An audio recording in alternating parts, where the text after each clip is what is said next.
ओम श्री परमात्मने नमः। ओम श्री गुरुवे नमः। योग वशिष्ठ निर्वाण प्रकरण। मुनि के उपदेश से आत्म ज्ञान की प्राप्ति। पूर्व देह में गमन की असमर्थता के विषय में प्रश्न करने पर देह आदि के भस्म होने के प्रसंग में मुनि के आश्रम और दोनों शरीरों के जलने तथा वायु द्वारा उस अग्नि के शांत होने का वर्णन। मुनि कहने लगे, व्याध, उस समय उन मुनि ने इस प्रकार की युक्ति से मुझे ऐसा ज्ञान उपदेश किया जिससे तत्काल ही गेह तत्व मेरी बुद्धि में बैठ गया। जिन मुनि ने यह चंद्रोदय के समान मनोहर वचन कहा था, वे ही ये मुनिवर तुम्हारे बगल में बैठे हैं। उक्त मुनि को दिखाकर कहा, उनकी ओर दृष्टिपात करो, ये मूर्तिमान यज्ञ के समान है। इन्हें दृश्य के पूर्वापर का पूर्ण ज्ञान है। यही मेरे अज्ञान का विनाश करने वाले हैं। यद्यपि मैंने इनसे कहने के लिए प्रार्थना नहीं की, तथापि इन्होंने ही मुझसे यह बात कही थी। अग्नि बोले, विपश्चित।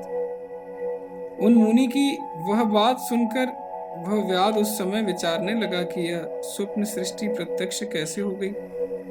यूं सोचकर उसे महान विस्मय हुआ।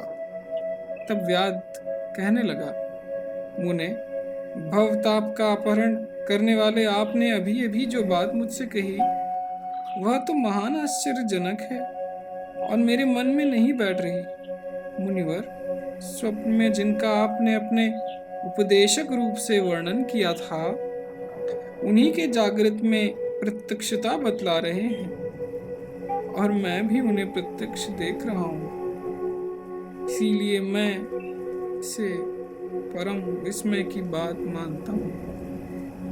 मुनि बोले, महाभाग व्याध, तदनंतर यहाँ मेरी कौन सी विस्मयजनक घटना घटी, उसका मैं संक्षेप में वर्णन करता हूँ। सुनो, सहसा उतावली मत करो। तुम्हारे समीप बैठे हुए इन मुनिवर ने उस समय वहां मुझे ज्ञान उपदेश करने के लिए वैसा वर्णन किया था और मैं उन महात्मा की उस वाणी से तुरंत ज्ञान संपन्न हो गया। तत्पश्चात उनकी वाणी के प्रभाव से मुझे अपने पहले के अनादि सिद्ध सन्मात्र रूप निर्मल स्वभाव का स्मरण हो आया। फिर तो मेरे हृदय में यह भावना जाग उठी कि मैं ही वह मुनि था। ऐसा ध्यान आते ही प्रचुर आश्चर्यवश स्नान किए हुए की तरह मेरा हृदय आर्द्र हो आया। मैं विषय भोग की आसक्ति से इस अवस्था को प्राप्त हो गया हूँ। ठीक उसी तरह जैसे अज्ञानी पथिक मार्ग के परिश्रम से पीड़ित होकर जल के लिए मिथ्याभूत मृग तृष्णा के पीछे दौड़ता है। आश्चर्य है, बढ़ते हुए इस मिथ्या ज्ञान ने जो सर्वार्थ शून्य है, मुझे यह किस दशा को पहुंचा डाला है। वास्तव में तो ना मैं हूं, ना यह स्त्री है।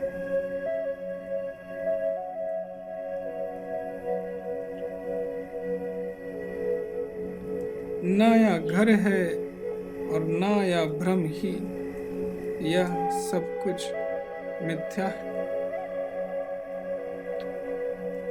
फिर भी सच सा प्रतीत होता है। ये महान आश्चर्य है। अच्छा, अब इस विषय में मुझे क्या करना चाहिए? मेरे अंदर बंधन को तोड़ डालने के समर्थ जो ब्रह्म आकार वृत्ति रूप अंकुर है, वह भी काट डालने के योग्य है। तब तक मैं उसी का परित्याग करता हूँ। यूं सोच विचार कर मैंने वहां उन मुनि से इस प्रकार कहा, मुनीश्वर, मैं अपने आश्रम स्थित मुनि शरीर का तथा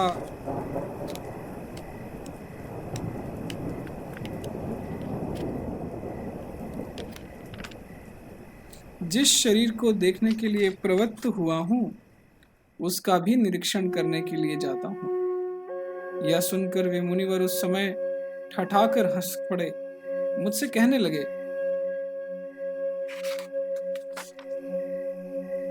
वे दोनों शरीर अब हैं कहाँ? वे तो अब बहुत दूर चले गए। अथवा वृत्तांतज्ञ तुम स्वयं ही जाओ और उस वृत्तांत को देखो। वहां घटित हुई घटना को जब तुम यथार्थ रूप से देख लोगे तब स्वयं ही जान जाओगे।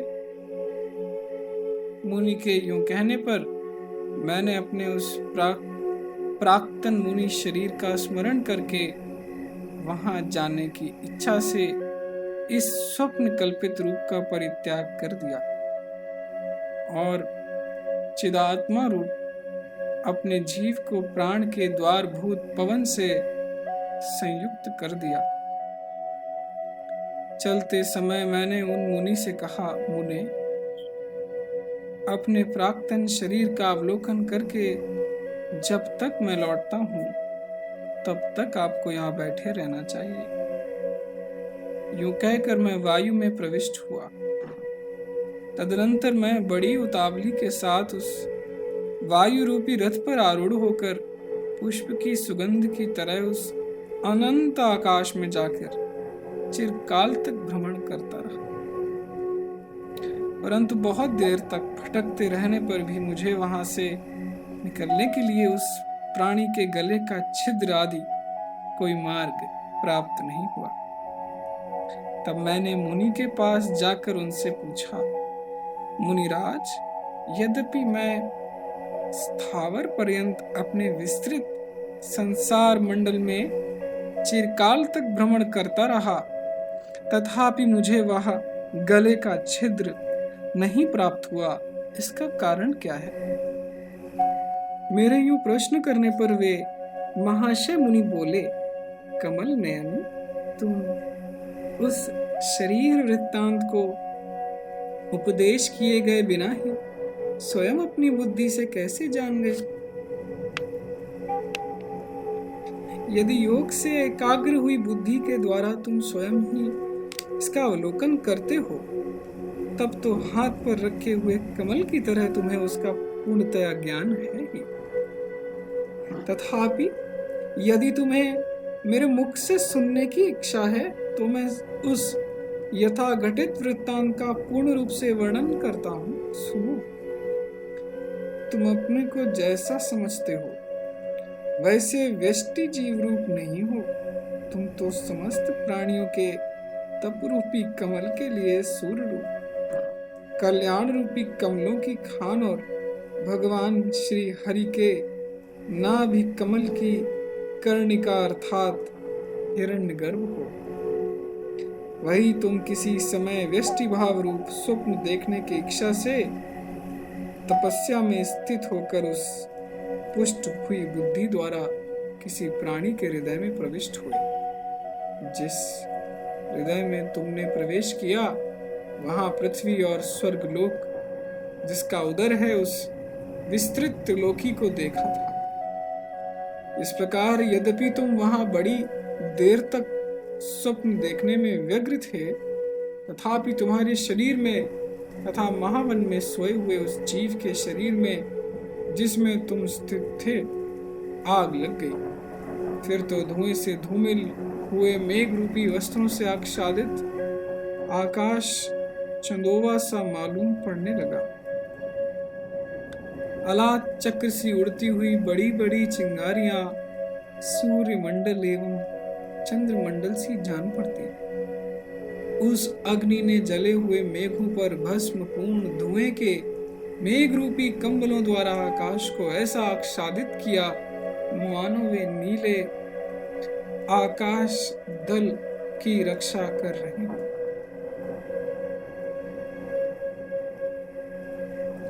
दूर देश में स्थित लोगों ने उसे एक जगह स्थिर हुई बिजली सा देखा। उसकी प्रभा से आकाश पिघले हुए स्वर्ण रस से अनुलित फर्श सा लग रहा था। उसकी दीप्तिमती चिंगारियां उड़ उड़कर आकाश में पहुंच रही थी, जो ताराओं की संख्या को दुगनी बना देती। वह वक्षस्थल में स्थित ज्वाला रूपी बाल वनिताओं के कटाक्षों से आनंद प्रदान कर रही थी। स्तवाग्नि ने, जो प्रलय अग्नि के समान भीषण थी तथा वेग पूर्वक रेंगते हुए सर्प की तरह चारों ओर फैल रही थी, तुम्हारे आश्रम के साथ साथ तुम्हारे तथा प्राणी के शरीर को भी जलाकर भस्म कर दिया। व्याध पूछने लगा, मुने, वहां उस अग्निदाह की उत्पत्ति का प्रधान कारण क्या है, तथा वह वन और आपके वे शिष्य सब के सब एक साथ ही कैसे नष्ट हो गए? मुनि कहने लगे, व्याध, जैसे संकल्प आदि के विनाश और उदय में संकल्प कर्ता के मन का स्पंदन ही कारण है, वैसे ही चित्र त्रिजगत का संकल्प करने वाले विधाता का मन स्पंद ही त्रिजगत है, और वही तुरंत उसके विनाश और उदय का कारण भी।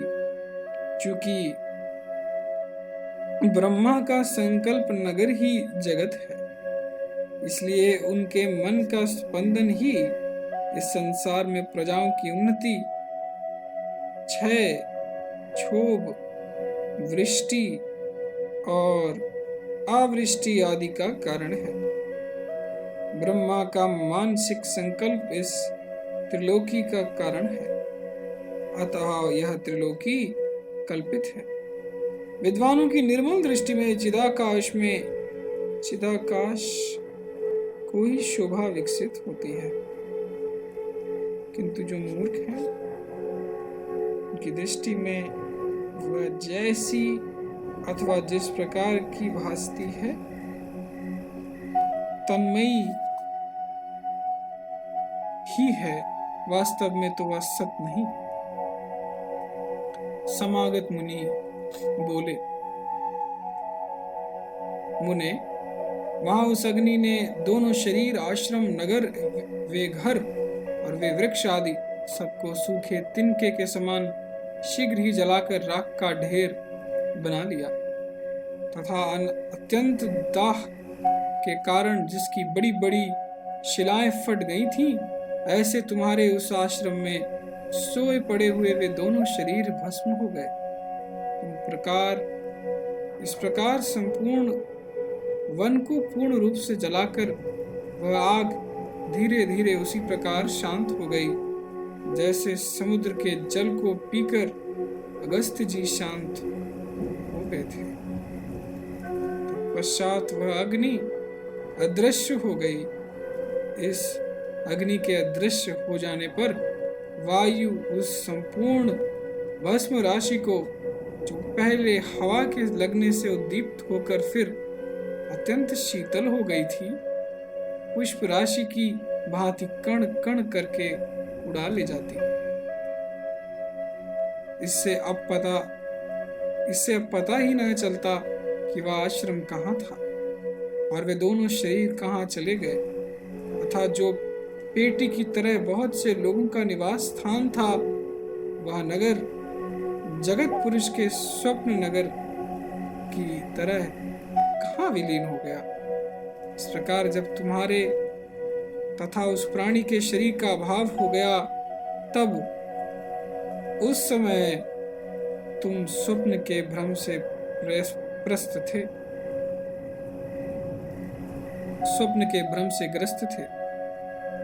परंतु इस समय तुम्हारे संवित हो स्फुरित हो रही है। इसलिए कहाँ बाहर निकलने का द्वार भूत उस प्राणी के गले का छिद्र, और कहाँ तुम्हारा वह विराट आत्मा अर्थात दोनों में महान अंतर है, क्योंकि ओज सहित जले हुए उस प्राणी का ओज सहित शरीर भी तो जल गया था। मुने, इसी कारण तुम्हें वे दोनों शरीर प्राप्त नहीं हुए, क्योंकि इस समय तुम, जिसका अंत नहीं है, ऐसे स्वप्न संसार रूपी जगत जागृत अवस्था में स्थित हो।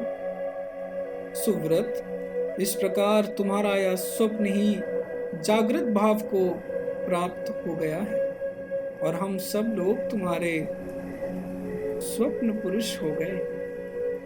यो तुम हमारे स्वप्न पुरुष हो और हम लोग तुम्हारे स्वप्न पुरुष हैं। तो यह चिदाकाश रूप आत्मा सर्वदा अपने स्वभाव में ही स्थित है। स्वप्न पुरुष होते हुए जब से तुम्हें मैं जागृत पुरुष हूँ ऐसी प्रतीति हुई, तब से तुम जागृत पुरुष बनकर पूर्ण रूप से गृहस्थ आश्रम में स्थित हो। इस प्रकार वहां जैसी घटना घटी थी वह सारा प्रसंग मैंने तुम्हें पूर्ण रूप से सुना दिया। अब यदि तुम्हें मेरे कथन में संदेह हो तो तुम स्वयं ही ध्यान द्वारा इस अनुभूत दृश्य को देख सकते हो। इस प्रकार जो आदि और मध्य से रहित, जिसका रूप अनंत तथा शरीर अपनी विकसन शक्ति के उत्कर्ष से चंचल हो रहा है, ऐसा यह संविद वचन, ऐसा यह संविद घन यानी ज्ञान स्वरूप चिन्मय आत्मा ही स्वयं अपने आप में अनेक शुभ अशुभ सृष्टियों के रूप में आकाश में फैले हुए सूर्य के सुनहले घाम की तरह विकसित होता है। ओम तत्सत, ओम तत्सत, ओम तत्सत।